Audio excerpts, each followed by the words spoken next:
आज आमच्या घरी होती पुरणाचा स्वयंपाक, म्हणजेच सर्वांना आम्ही आमरससाठी बोलवलं होतं. आता सीझनचा शेवटचा आमरस होता आणि छान अशी माझी आई या ठिकाणी पुरणाच्या पोळ्या बनवत होती.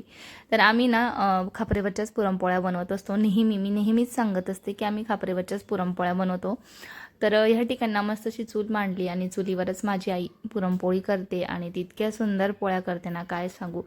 खूपच छान तिची पुरणपोळी असते. अगदी हुटाने जरी तोडली ना तरी सहज तोडता येईल इतकी मौसूद तिची पुरणपोळी असते.